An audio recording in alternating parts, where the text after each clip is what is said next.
Hello everyone, good evening. Welcome to Glance academy. दोस्तों, आज हम लोग करेंगे करंट अफेयर्स की क्लास, जो कि घटनासार अर्धवार्षिकी जनवरी से जून 2024 की जो आ चुकी थी। हम लोग उसी की हैंड रिटन नोट्स के माध्यम से क्लास कर रहे हैं। पूरी पीडीएफ पढ़ने का कोई मतलब नहीं बनता, क्योंकि बहुत सारे पॉइंट ऐसे होते हैं जो यूजलेस होते हैं और आपके यूपीपीसीएस और आरओ एग्जाम्स में वहाँ से कोई प्रश्न नहीं बनता। लेकिन हमने हैंड रिटन नोट्स के माध्यम से जो क्रिस्प नोट्स होते हैं, जो एग्जाम में आने वाले पॉइंट होते हैं, हर एक टॉपिक से जो इंपॉर्टेंट होते हैं, उनको एक जगह लिखते हुए समराइज कर दिया, ताकि कम समय में उसे हम बार बार रिवीजन कर पाएं। और इसी कड़ी में हम लोगों ने नेशनल करंट अफेयर्स कंप्लीट किया, इंटरनेशनल कंप्लीट किया। आज हम पढ़ेंगे आर्थिकी घटनाक्रम। तो आप यहां पर देख भी सकते हो कि ये घटनासार के हैंड रिटन नोट्स रहेंगे आपके जनवरी से जून 2024 तक के, आपके यूपीपीसीएस एग्जाम और आरओ 2024 के लिए बहुत ही हेल्पफुल सीरीज है ये। वीडियो पे पहली बार आए हो तो लाइक कर देना, चैनल पे पहली बार हो तो सब्सक्राइब कर देना। साथ ही साथ वीडियो के नीचे दिए गए टेलीग्राम चैनल को जरूर ज्वाइन कर लेना, वहां पे बहुत सारी अपडेट्स आपको मिलती रहती हैं। तो चलिए शुरू करते हैं आर्थिकी घटनाक्रम। तो यहाँ पर इस तरीके से ही आपको हैंड रिटन नोट्स के माध्यम से मैंने तैयार किया है, जो आपको लास्ट टाइम जब 11 फरवरी को आपका आरओ एग्जाम्स का था, तब भी मैंने हैंड रिटन नोट्स के तौर पे कराया था और बहुत सारे प्रश्न आए थे। साथ ही साथ यूपीएससी का जो प्रीलिम्स हुआ था 15 जून को, वहां से भी लगभग 7-8 प्रश्न आ चुके थे। तो इसी तरीके से आप अगर इन नोट्स के माध्यम से पढ़ाई करते हो या फिर क्लास के माध्यम से करते हो, तो बहुत जल्दी आपको हर एक टॉपिक के बारे में रिवीजन हो जाएगा और बहुत मेन चीजें पता चल जाएंगी। अभी आप लोगों ने देखा होगा टेलीग्राम पे अपडेट आ गई है कि घटना चक्र आई दृष्टि भी आने वाली है, सितंबर 25 तक आ जाएगी अप्रॉक्स जो है, और उसके भी हम लोग हैंड रिटन नोट्स बना के उसकी भी क्लास आपको करा देंगे। तो पहले टॉपिक पे आते हैं। और अगर ये पीडीएफ आपको परचेस करनी है तो वीडियो के नीचे दिए गए व्हाट्सएप नंबर पे मैसेज करना, वहां से आपको इसकी पूरी कंप्लीट जानकारी मिल जाएगी। तो आर्थिक घटनाक्रम में सबसे पहला जो हमारा टॉपिक है वो है खरीफ फसलों के न्यूनतम समर्थन मूल्य से संबंधित।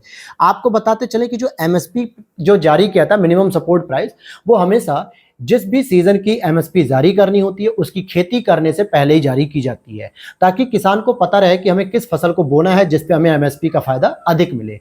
अब जैसे खरीफ फसल की बात करें तो सामान्यतः इसको जून जुलाई में बोया जाता है, और उसके बाद मतलब मई जून मान लो, चाहे जून जुलाई मान लो, और अक्टूबर के आसपास काट लिया जाता है।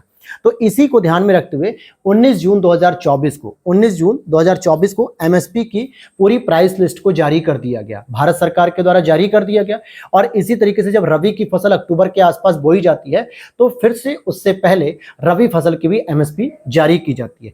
तो इस बार जो अभी एमएसपी जारी की गई है, ये खरीफ फसल की जारी की गई है।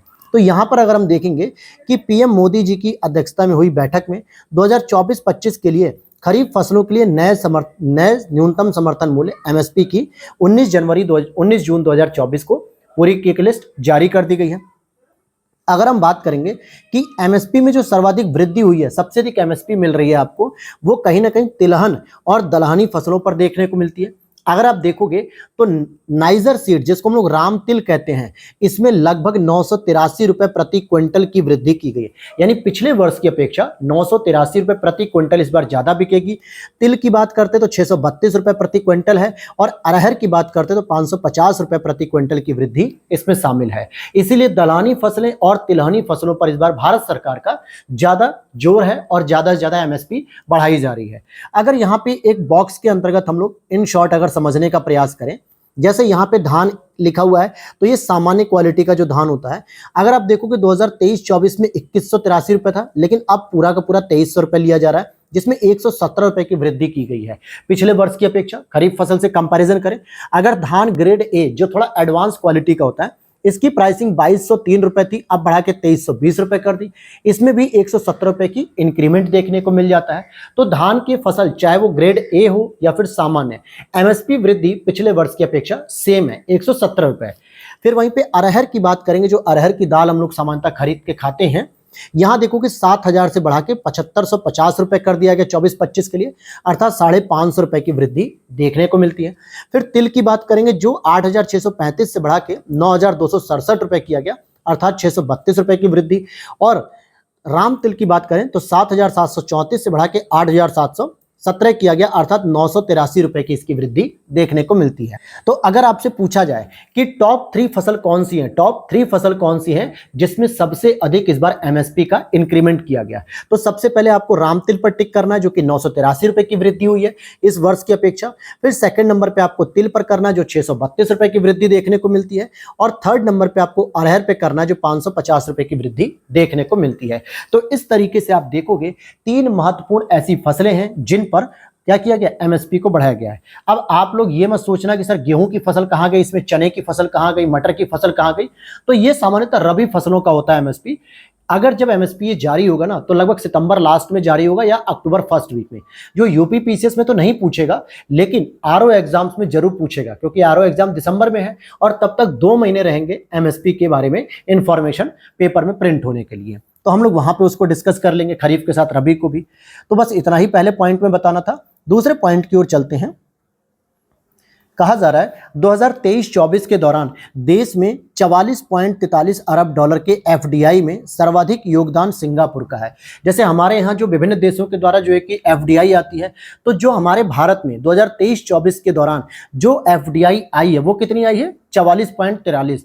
और अगर देखें तो पिछले वर्ष की अपेक्षा ये कम आई है, क्योंकि 22-23 में लगभग 46 अरब डॉलर एफडीआई आई थी हमारे यहाँ, तो ये एफडीआई में तो कमी है। लेकिन इस एफडीआई में सबसे बड़ा योगदान सिंगापुर का है। पढ़ लेते हैं पूरी डिटेल कि 2023-24 के दौरान 44.43 अरब डॉलर का एफडीआई भारत में आया है। कितना आया, 44.43 अरब डॉलर का। अगर हम देखते हैं कि यह वार्षिक आधार पर अगर हम देखें पिछले वर्ष की अपेक्षा तुलना करेंगे तो लगभग 3.5% ये कम आई है। और भारत को सिंगापुर से सबसे ज्यादा लगभग 11.7 अरब डॉलर का एफडीआई मिला है, और इसके बाद भी यह 22-23 की तुलना में 31.55 डॉलर मतलब प्रतिशत कम है। कैसे, देखो ओवरऑल की अगर हम बात करें, जो मैंने अभी आपको बताया कि 46 अरब डॉलर पिछली बार आई थी और इस बार 23-24 में 44 अरब डॉलर आ रही है, 44.43। तो ये कितना कम हो गया पिछले साल की अपेक्षा, 3.5%। अगर सिंगापुर की अकेले हम बात करें कि सिंगापुर ने 2022-23 में जितना भी दिया होगा और 23-24 में जो 11.7% दिया है, तो सिंगापुर ने भी अपनी एफडीआई में कमी की है। कितना, लगभग 31.55% कम दिया है पिछली बार की अपेक्षा। तो कहीं ना कहीं ये देखा जाए तो बहुत ही एक ड्रास्टिक चेंज है, क्योंकि ग्लोबल लेवल पे जो अंकटाड ने रिपोर्ट दी थी उसने भारत को 8वीं रैंकिंग दी थी पिछली बार, इस बार उसने 15वीं रैंकिंग दी है कि भारत दुनिया के टॉप 10 देशों में शामिल था जहां पे एफडीआई सबसे अधिक गई थी। लेकिन इस बार भारत को 15वीं रैंकिंग मिली है, अर्थात एफडीआई भारत में कम आई है। और इसके पीछे बहुत सारे फैक्टर हैं जिनकी वजह से एफडीआई कम आई है भारत में। अगर हम आंकड़ों के अनुसार देखें तो भारत में एफडीआई के मामले में मॉरिशस दूसरे नंबर पर आता है और अमेरिका 4.99 अरब डॉलर के साथ तीसरे नंबर पे। अर्थात भारत में जितनी एफडीआई आई है 44.43 अरब डॉलर, उसमें सबसे अधिक योगदान 11.7 अरब के साथ सिंगापुर, फिर दूसरे नंबर पे मॉरिशस और तीसरे नंबर पे 4.99 अरब डॉलर के साथ यूएसए हमारे थर्ड पार्टनर बन जाते हैं। अब देखते हैं हम कंटेनर पोर्ट प्रदर्शन सूचकांक की बात करें। कंटेनर पोर्ट प्रदर्शन सूचकांक 2023 की अगर हम बात करें तो 19 जून 2024 को, तो यहां पर देखेंगे कि 19 जून 2024 को कंटेनर पोर्ट प्रदर्शन सूचकांक 2023 सीपीपीआई के नवीनतम संस्करण में भारत के 9 बंदरगाहों को वैश्विक शीर्ष 100 बंदरगाहों में शामिल किया गया। यानी कंटेनर पोर्ट का मतलब होता है जो बंदरगाह पे जो कंटेनर को रखने की क्षमता होती है या जो लॉजिस्टिक क्षमता होती है, इन सभी के आधार पर परफॉर्मेंस इंडेक्स भी जारी की जाती है, जिसमें पूरे वर्ल्ड में जो 100 इंपॉर्टेंट या जो कि 100 सबसे टॉप मोस्ट परफॉर्मेंस वाले बंदरगाह होते हैं उनमें भारत के 9 इस बार शामिल किए गए। अगर आप देखोगे दुनिया में बहुत सारे देश ऐसे हैं जिनके पास अपना समुद्री क्षेत्र है, और समुद्री क्षेत्र है तो नो डाउट उनके अपने पास बंदरगाह भी होंगे, और ऐसी स्थिति में भी पूरी दुनिया से केवल 100 बंदरगाह लिए और भारत में भी 9 बंदरगाह शामिल हो गए। तो एक बहुत बड़ी अचीवमेंट है। देखा जाए तो लगभग 9% योगदान तो भारत का हो गया, तो बड़ी अचीवमेंट है ये। भारत के 9 बंदरगाहों का सूचकांक शीर्ष 100 बंदरगाहों में शामिल होने का श्रेय भारत के सागरमाला कार्यक्रम को दिया जाता है। जी हाँ, वही सागरमाला कार्यक्रम जो मोदी जी की सरकार ने शुरू किया था। कमेंट सेक्शन में बताना कि किस वर्ष इसे शुरू किया गया था। अगर देखा जाए तो सागरमाला के द्वारा जितने भी तटीय राज्य हैं भारत के 9 राज्य, उनमें कहीं ना कहीं बंदरगाहों की क्षमताओं को विकसित किया गया और उनको कनेक्टिविटी प्रदान की गई मुख्य सड़क से। और इसी के साथ एक भारतमाला परियोजना भी जोड़ी जा रही थी, जो जितने भी तटीय क्षेत्रों में जो सड़कों का निर्माण किया था, जो पोर्ट या बंदरगाहों से कनेक्ट हो सके ताकि परिवहन और लॉजिस्टिक्स क्षमता बेहतर हो सके। तो भारतमाला और सागरमाला दोनों चल रही थी। तो यहाँ पे सागरमाला कार्यक्रम का बहुत बड़ा योगदान रहा है, जिसने बंदरगाहों के आधुनिकीकरण और उनकी दक्षता में सुधार पर ध्यान केंद्रित किया है। तो ये छोटी बात नहीं है दोस्तों, मैं मान के चल रहा हूं कि दुनिया में 1000 से अधिक बंदरगाह होंगे। कितने? 1000 से अधिक बंदरगाह होंगे। हर देश के पास समुद्र की सीमा है, कुछ देशों को छोड़ दिया जाए तो, क्योंकि वो देश लैंडलॉक्ड हैं, लेकिन मैक्सिमम देशों के पास है। और उसके बाद भी हजारों बंदरगाहों में 100 बंदरगाह का सिलेक्शन किया गया, उसमें भी 9 बंदरगाह भारत के आ गए। तो बहुत बड़ी बात हो गई है, और इसीलिए हमने सागरमाला परियोजना को इसका श्रेय दे दिया। अगर हम बात करें चीन का यांगशान बंदरगाह और ओमान का सलालाह बंदरगाह रैंकिंग में शीर्ष 2 बंदरगाह के रूप में उभर कर आए हैं। रैंकिंग में शीर्ष 2 बंदरगाह के रूप में उभर कर आए हैं ये। अब यहां पर आगे देख लेते हैं विशाखापट्टनम। अगर हम भारत की दृष्टिकोण से बात करें तो विशाखापट्टनम बंदरगाह 2023 में 19वें स्थान पर है, जबकि मुंद्रा बंदरगाह 27वें स्थान पे। यानी कि 2 बंदरगाह तो मैंने ऐसी बता दी जो टॉप 50 में शामिल है, ठीक है, और उसमें भी टॉप 25 के अंतर्गत या टॉप 20 में भी हमारा विशाखापट्टनम बंदरगाह आ चुका है, ठीक। और दूसरा मुंद्रा बंदरगाह को जरा आप लोग कमेंट सेक्शन बताना कि ये किस राज्य में स्थित है। अगले पॉइंट की ओर चलते हैं। महाराष्ट्र में 76,200 करोड़ रुपए की लागत से ग्रीनफील्ड बंदरगाह बनाने की मंजूरी दी जा रही है। हालांकि इसको मैंने नेशनल करंट अफेयर्स या इंटरनेशनल में भी कवर कर दिया था, लेकिन यहाँ पे फिर से हम लोग पढ़ेंगे। अच्छा, ग्रीनफील्ड इन्वेस्टमेंट जब भी होता है तो नए सिरे से कंपनी तैयार की जाती है, नए सिरे से वर्कर्स एम्प्लॉयड किए जाते हैं, नए सिरे से पूरा लॉजिस्टिक सिस्टम स्टेबल किया जाता है। तो बहुत सारी क्षमताएं जब विकसित करनी होती हैं तो डायरेक्टली इनडायरेक्टली लाखों लोगों को रोजगार मिल जाता है। और दूसरी होती है ब्राउन फील्ड इन्वेस्टमेंट, जिसमें क्या होता है पहले से कंपनी बनी बनाई होती है और उसमें बस आपने थोड़ा बहुत इन्वेस्टमेंट करके थोड़ा इंप्रूवमेंट किया, थोड़ा सुधार किया। कोई नए वर्कर्स की जरूरत नहीं पड़ी, कोई नए लॉजिस्टिक पोर्ट की जरूरत नहीं पड़ी, किसी नए वित्तीय सुविधाओं की जरूरत नहीं पड़ती है। तो यहाँ पे रोजगार की संभावनाएं बहुत सीमित होती है। तो जब महाराष्ट्र में एक नया बंदरगाह बन रहा है जिसको ग्रीनफील्ड बंदरगाह, अर्थात नए लेवल पे पूरा का पूरा इन्वेस्टमेंट होगा। तो पढ़ लेते हैं इसको। केंद्रीय मंत्रिमंडल ने बधावन नाम की जो जगह है महाराष्ट्र के अंतर्गत 76,200 करोड़ रुपए की लागत से सभी मौसम में अनुकूल ग्रीनफील्ड बंदरगाह विकसित करने का प्रस्ताव 19 जून 2024 को मंजूरी दी। सभी मौसम का मतलब चाहे वो सर्दियों का समय हो, चाहे बरसात ऋतु का समय हो, चाहे गर्मियों का समय हो, चाहे बसंत ऋतु हो, हर मौसम में ये पोर्ट कनेक्टिविटी हमें प्रदान करेगा। तो आगे और इसको देख लेते हैं। इस पोर्ट का निर्माण कौन कर रहा है? बधावन प्रोजेक्ट लिमिटेड करेगी। एक कंपनी है बधावन प्रोजेक्ट लिमिटेड कंपनी करेगी, जो जवाहरलाल नेहरू पोर्ट अथॉरिटी और महाराष्ट्र मैरीटाइम बोर्ड के संयुक्त उपक्रम के तौर पे करेगा। तो क्या कहने का मतलब है कि जो बधावन प्रोजेक्ट लिमिटेड कंपनी है जो क्या करेगी, जवाहरलाल नेहरू पोर्ट अथॉरिटी और महाराष्ट्र मैरीटाइम बोर्ड के संयुक्त उपक्रम पे होगा। और अगर हम इसके हिस्सेदारी की बात करेंगे तो जो जवाहरलाल नेहरू पोर्ट है और आपका महाराष्ट्र मैरीटाइम बोर्ड, इनके पास लगभग 47% और 26% हिस्सेदारी रहेगी। ये इनके पास भी हिस्सेदारी रहेगी, बाकी हिस्सेदारी जो बचेगी वो बधावन प्रोजेक्ट लिमिटेड के पास रहेगी। तो इस तरीके से आप देखोगे कि नया पोर्ट खोला जा रहा है। अब यहाँ पे बात करेंगे भारत का पहला ट्रांसशिपमेंट हब, जो कि विजिंगम पोर्ट के रूप में जाना जाए। किस नाम से जाना जाएगा? विजिंगम। देखते हैं।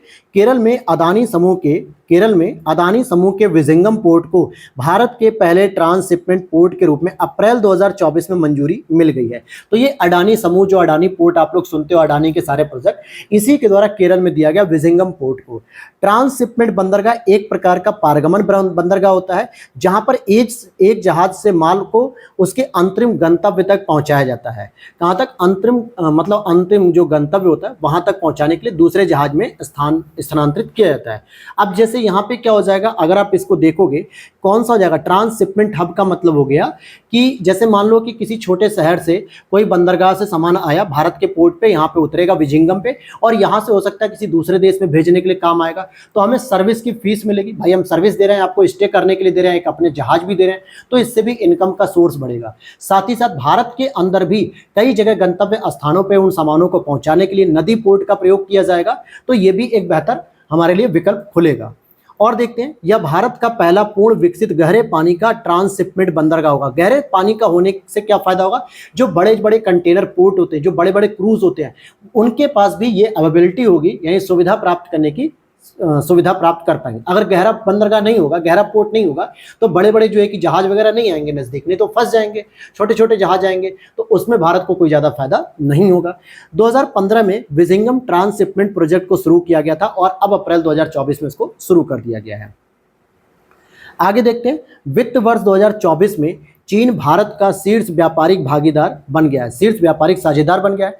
आर्थिक think tank global trade research initiative GTRI, global trade research initiative द्वारा मई 2024 में प्रस्तुत आंकड़ों के अनुसार वित्त वर्ष 2023-24 में 118.4 अरब डॉलर के द्विपक्षीय वाणिज्य व्यापार के चीन अमेरिका को पीछे छोड़कर भारत के सबसे बड़े व्यापारिक भागीदार के रूप में उभरा है। अभी तक क्या होता था कि भारत जैसे देखो चाइना से तो आयात करता ही करता था सबसे अधिक, लेकिन भारत निर्यात सबसे अधिक अमेरिका को करता था। लेकिन यहाँ पे क्या हुआ कि भारत और चाइना के जो द्विपक्षीय व्यापार सबसे बड़ा बन गया, यानी जितना अधिक आयात कर रहा है भारत, चाइना को निर्यात भी उतना अधिक कर रहा है। इट मीन्स ये समझ में आ गया। 2023-24 में भारत और अमेरिका के बीच द्विपक्षीय व्यापार 118.3 बिलियन डॉलर रहा था, लेकिन भारत और चाइना के बीच में कितना हो गया अगर आप देखोगे तो 118.4 अरब डॉलर। तो केवल $0.1 से ही चाइना फर्स्ट रैंक पे आ गया, भारत का प्रमुख साझेदार बन चुका है। वित्त वर्ष 2021-22 की बात और 22-23 की बात करते हैं तो अमेरिका भारत का शीर्ष व्यापारिक भागीदार था। अब जैसे दो कैटेगरी होती है, एक कैटेगरी होती है कि भारत सबसे अधिक आयात कहां से करता है, तो नो डाउट चाइना से ही करता है, और भारत सबसे अधिक निर्यात कहां पे करता है, नो डाउट अमेरिका को करता था, क्योंकि अमेरिका भारत के साथ हमेशा व्यापार घाटे में रहता था, क्योंकि अमेरिका से हम उतना आयात नहीं करते थे जितना हम निर्यात करते थे। तो यहाँ पे द्विपक्षीय व्यापारिक साझेदारी नहीं बन पा रही थी। लेकिन इस बार क्या हुआ कि चाइना फर्स्ट पोजीशन पे आ गया, जो कि भारत के साथ आयात और निर्यात दोनों में नंबर 1 हो चुका है। 2023-24 में चीन को भारत का निर्यात 8.7% से बढ़कर 16.6 अरब डॉलर प्रतिशत हो गया है। अर्थात चीन को भारत का निर्यात कितना जा रहा है, पहले 8.7% बढ़ गया पहले की अपेक्षा, और अब टोटल 16.6 अरब डॉलर का निर्यात हो रहा है। उक्त अवधि में, इसी अवधि में 2023-24 में चीन से भारत द्वारा किया जाने वाला आयात भी लगभग 101.7 अरब डॉलर हो गया। अब दोनों को जरा जोड़ लो, आयात और निर्यात जोड़ लोगे तो कितना बनेगा, लगभग बन जाएगा आपका 118.4 अरब डॉलर। कितना बन जाएगा, 118.4 अरब डॉलर। और इसी वजह से आपका चाइना पहला व्यापारिक साझेदार बन चुका है, सबसे बड़ा। चलिए अगला देख लेते हैं। 2023-24 में 83.6 बिलियन अमेरिकी डॉलर के साथ यूएई भारत का तीसरा सबसे बड़ा व्यापारिक साझेदार बन चुका है। क्लियर हो गई ये बात। अब यहां पे देख लेते हैं, आरबीआई ने प्रवाह portal, retail direct mobile app और फिनटेक रिपोजिटरी का अनावरण किया है। आरबीआई ने 3 सुविधाएं अभी लॉन्च की हैं। पहली क्या है, एक तो प्रवाह पोर्टल है, दूसरा रिटेल डायरेक्ट मोबाइल ऐप है, और फिनटेक रिपोजिटरी का अनावरण किया है। इसमें क्या क्या बात आएंगी सामने, देखोगे यहाँ पे कि आरबीआई के गवर्नर शक्तिकांत दास ने 28 मई 2024 को रिजर्व बैंक के 3 प्रमुख पहलों का अनावरण किया है, जिसमें एक तो प्रवाह पोर्टल हो गया, दूसरा रिटेल डायरेक्ट मोबाइल ऐप हो गया, और तीसरा फिनटेक रिपोजिटरी हो गया। तो ये तीनों को जो है कि अनावरित किया गया।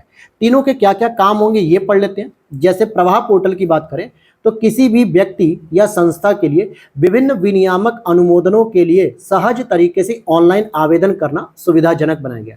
अब जैसे मान लो कोई व्यक्ति या कोई इंस्टीट्यूट है या संस्था है, जब उसे अलग अलग रेगुलेटरीज अथॉरिटी से परमिशन लेनी होती है किसी नए प्रोजेक्ट को लॉन्च करने के लिए या किसी नए प्रोजेक्ट को शुरू करने के लिए, जो बैंकिंग या वित्तीय संबंधित होते हैं, बैंकिंग या वित्तीय संबंधित। इंडस्ट्रियल से रिलेटेड तो इसको चाहिए भी नहीं, इंडस्ट्रियल रिलेटेड आप गवर्नमेंट से ले लो अप्रूवल। लेकिन अगर बैंकिंग से रिलेटेड या वित्तीय फाइनेंस से रिलेटेड कोई बात है तो उसमें जो अलग अलग संस्थाओं के साथ, मतलब जो अलग अलग विनियामक जो रेगुलेटरीज बॉडीज होती हैं, उनसे इसे परमिशन लेने के लिए अलग अलग हमें ऑफिस में कागज नहीं भेजने होंगे। अब एक ही साथ आप बैठे बैठे ऑनलाइन ही सारे अप्रूवल्स ले लोगे, तो ये भी अच्छा पॉइंट है। रिटेल डायरेक्ट मोबाइल ऐप, जो कि खुदरा निवेशकों को रिटेल डायरेक्ट प्लेटफॉर्म तक सहज और सुविधाजनक पहुंच प्रदान करेगा और सरकारी प्रतिभूतियों यानी कि गवर्नमेंट सिक्योरिटीज में लेन देन की सुविधा को सुविधाजनक बनाएगा। अर्थात जो खुदरा निवेशक होते हैं, जो इन्वेस्टमेंट करते हैं, रिटेल इन्वेस्टर, वो अब गवर्नमेंट सिक्योरिटीज तक भी इजीली इसका लेन देन कर पाएंगे। तीसरा है फिनटेक रिपोजिटरी, अर्थात भारतीय फिनटेक फर्मों के डेटा के समृद्ध भंडार की जानकारी भी इन सबको हो पाएगी। ठीक है, तो ये हो गया फिनटेक, मतलब फाइनेंशियल टेक्नोलॉजी से संबंधित जिसे हम कहते हैं। अब हम अगले पॉइंट को पढ़ेंगे। भारत दुनिया का तीसरा सबसे बड़ा घरेलू एयरलाइन बाजार हो गया है। घरेलू डोमेस्टिक की बात कर रहा है, इंटरनेशनल की बात नहीं कर रहा है, लेकिन दुनिया का तीसरा सबसे बड़ा बाजार हो गया है। कैसे? जून 2024 में जारी किया गया एक OAG डाटा के अनुसार क्या होगा, ठीक है, घरेलू एयरलाइन बाजार के मामले में भारत की स्थिति अब पांचवें से बढ़ घट के कितनी होगी, तीसरे पर आ गई। अर्थात भारत जो एविएशन मार्केट है, एयरलाइन मार्केट है, उसमें जो है कि तीसरे नंबर पे आ गया दुनिया में। इससे क्या मतलब समझ में आया कि कहीं ना कहीं भारत में हर एक व्यक्ति की इनकम धीरे धीरे बढ़ रही है, और वो हो सकता है कि अब लंबी दूरी को ट्रेन या बसेस से तय करने की अपेक्षा कोशिश करता हो कि फ्लाइट से कर ले, या अपने किसी भी सामान को अगर मंगाना है या ऑर्डर है या कुछ भी एक्सपोर्ट इंपोर्ट, तो उसे भी फ्लाइट से कर रहा है। ये ध्यान देना, घरेलू एयरलाइन बाजार की बात करें। खुद जो आप देखोगे आसपास के लोगों को कि जो फ्लाइट टिकट करते हैं, कहीं ना कहीं वो पहले ट्रेन में चलते थे, बसेस में चलते थे, थर्ड AC सेकंड AC वगैरह करते थे, तो उनको लगता है कि यार पैसा ठीक ठाक है तो हम एयरलाइन का भी यूज कर सकते हैं। तो भाई जब इतनी बड़ी मार्केट बन रहा है तो जाहिर सी बात है कि भारत में लोग अब क्या कर रहे हैं, एयरलाइन सुविधा का प्रयोग कर रहे हैं। मैं खुद जो है कि कम से कम 7-8 बार जो है कि फ्लाइट की ट्रैवल कर चुका हूँ। इसका मतलब क्या हो, पहले मैं ट्रेन से जाता था, कम पैसे थे, अब जो है कि पर कैपिटा इनकम बढ़ी तो मैं फ्लाइट में उड़ गया। आगे देखते हैं, भारत ने ब्राजील और इंडोनेशिया को पीछे छोड़कर यह उपलब्धि हासिल कर ली है।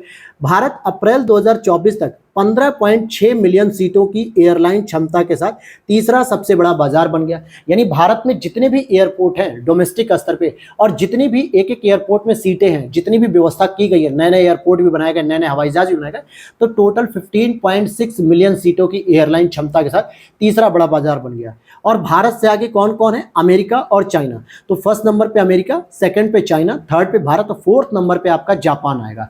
तो जापान को इसने पीछे करते हुए ये उपलब्धि हासिल कर ली है। अब आगे चलते हैं, एक और टॉपिक पढ़ते हैं। उस टॉपिक का नाम क्या है कि ग्लोबल यूनिकॉर्न इंडेक्स 2024, अर्थात कि ग्लोबल लेवल पे जो यूनिकॉर्न कंपनियां हैं उनकी रैंकिंग जारी की गई है। 9 अप्रैल 2024 को हुरून इंस्टीट्यूट द्वारा प्रकाशित ग्लोबल यूनिकॉर्न इंडेक्स 2024 की रिपोर्ट के अनुसार भारत का स्टार्टअप इकोसिस्टम धीमा हो रहा है धीरे धीरे। अच्छा, ये रिपोर्ट कौन जारी कर रहा है, हुरून इंस्टीट्यूट कर रहा है।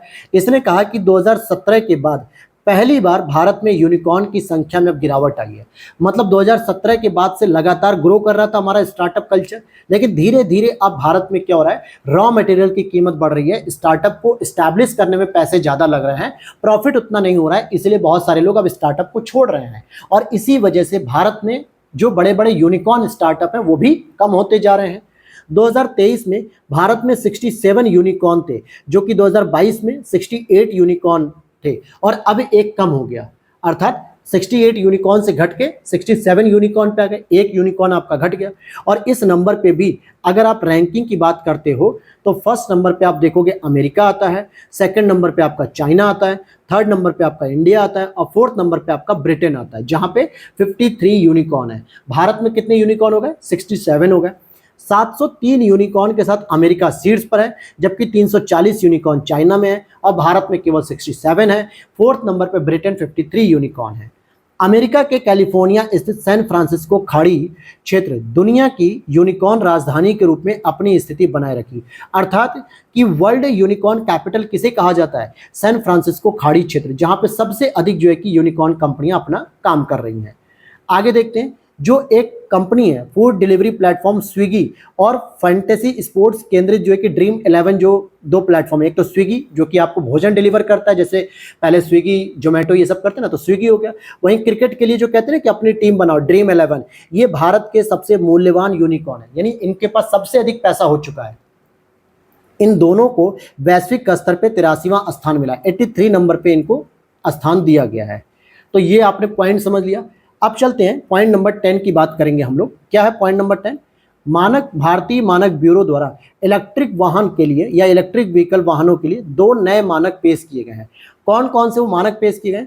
भारत में इलेक्ट्रिक वाहनों की सुरक्षा और गुणवत्ता बढ़ाने के लिए भारतीय मानक bureau, the bureau of Indian standard द्वारा जून 2024 में 2 नए मानक तय किए गए। किसके लिए? इलेक्ट्रिक व्हीकल के कहीं ना कहीं इसकी गुणवत्ता बढ़ाने के लिए और इनकी सुरक्षा को बढ़ाने के लिए। वो कौन से 2 मानक बताए गए हैं? एक है IS 18590 2024 और एक है आपका IS 18606 2024। तो ये 2 अलग अलग मानक भी पेश कर दिए गए हैं। अब आ जाओ एफडीआई पर अंकटाड की रिपोर्ट जो 2024 है, जो अभी इससे पहले मैं आपसे डिस्कस कर रहा था। तो यहाँ पर अगर आप एफडीआई की रिपोर्ट को देखते हो तो 20 जून 2024 को अंकटाड यानी United nation conference on trade and development यानी कि जो व्यापार होता है और विकास, अंकटाड द्वारा रिपोर्ट जारी की गई कि 2023 में भारत एफडीआई के मामले में वैश्विक स्तर पे 15वें स्थान पे आ गया। जो मैं अभी आपको बता रहा था कि 2022 के आंकड़ों में 8 नंबर पे था भारत, 8वें नंबर पे, जो दुनिया के टॉप 10 देशों में था कि भाई सबसे अधिक एफडीआई यहाँ पर भी आ रही है। लेकिन इस बार 15वीं रैंकिंग आ गई, यानी कि एफडीआई में गिरावट आई है। और मैंने अभी आपको बताया कि एफडीआई में कितनी गिरावट आई है, 3.5% के आसपास। खुद सिंगापुर ने 31% एफडीआई की गिरावट कर दी है। तो ये सारे कारण हैं जिसकी वजह से अंकटाड ने इंडियन रैंकिंग कितनी दी, 15 दी है। सर्वाधिक एफडीआई प्राप्त करने के मामले में अमेरिका रहा है, जिसको 311 अमेरिकी डॉलर मिला है, और इसके साथ अमेरिका फर्स्ट पोजीशन पे है। अगर हम बात करते हैं भारत की, तो आप देखोगे भारत 2022 की तुलना में लगभग 43% की गिरावट के साथ मात्र 28 बिलियन डॉलर का एफडीआई 2023 में प्राप्त कर सका है। और इंडिया रैंकिंग 2022 में 49 बिलियन डॉलर का प्रत्यक्ष विदेशी निवेश प्राप्त हुआ था। 2022 में भारत की रैंकिंग 8वीं थी। तो यहाँ पर आपने इस रिपोर्ट को देखा।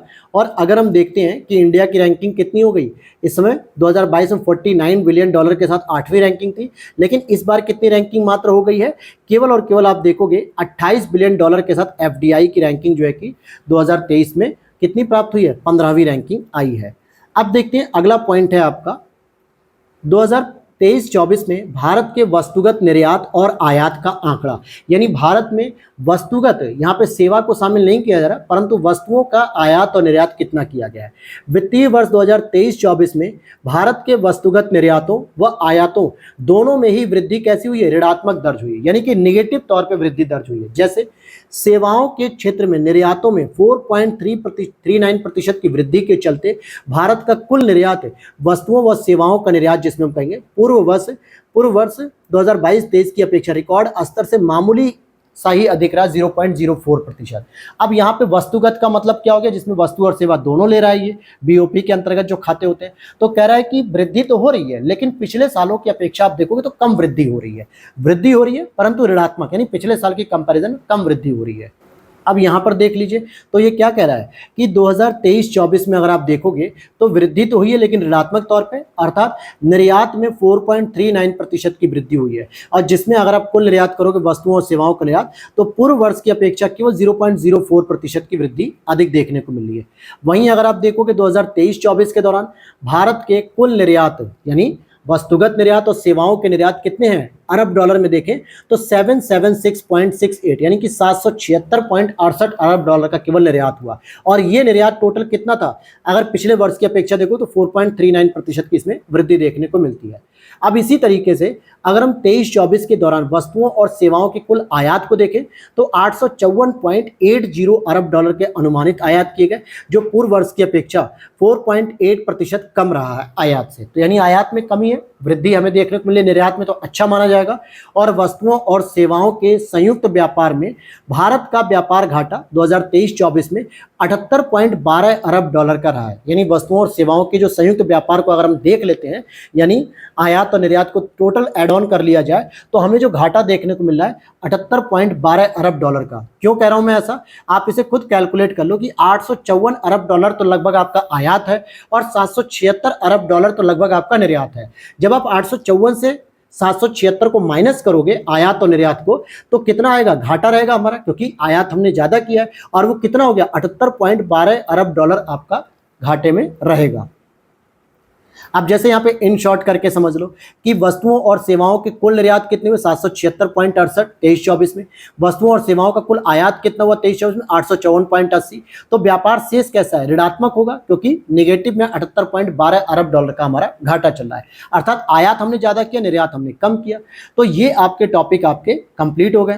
तो आज केवल हम लोग इतना ही टॉपिक कवर करेंगे, बाकी सेकंड क्लास में कंप्लीट हो जाएगा, क्योंकि बहुत सारे तथ्यों को यहाँ पर इकोनॉमिक्स में शामिल किया गया है। और मैं आपसे बस इतनी उम्मीद करूंगा कि आप इन तथ्यों को शामिल कर किए हुए तथ्यों को ढंग से अच्छे से रट लीजिए। पॉइंट जो फैक्चुअल इन्फॉर्मेशन है उन्हें याद रख लीजिए कि भारत की रैंकिंग कौन सी है, दुनिया में कौन सी है, किसको उसने पीछे किया, क्या एफडीआई रैंकिंग थी, ये सभी चीज़ें अच्छे से आप रिवाइज कर लेना। कोशिश हो सके तो नोट डाउन कर लो, नोट्स बना लो, या फिर अगर नोट्स बनाने में टाइम लग रहा है तो जितनी देर में आप नोट्स बनाओगे उतने में 2-3 बार रिवीजन कर सकते हो। तो ये नोट्स आप परचेस भी कर सकते हो। वीडियो के नीचे दिए गए व्हाट्सअप नंबर पे मेरी टीम से कॉन्टैक्ट कर लो मैसेज करके, वो सारी डिटेल वहाँ पे मिल जाएगी। तो उम्मीद करता हूँ वीडियो अच्छी लगी हो तो लाइक कर देना। और ये हमारा करंट अफेयर्स का 5वां लेक्चर है। टोटल मैंने बताया भी था कि 10 से 12 लेक्चर पूरी करंट अफेयर्स में कंप्लीट कर दूंगा। तो मिलते हैं नेक्स्ट वीडियो में। Thanks for watching. जय हिंद, जय भारत।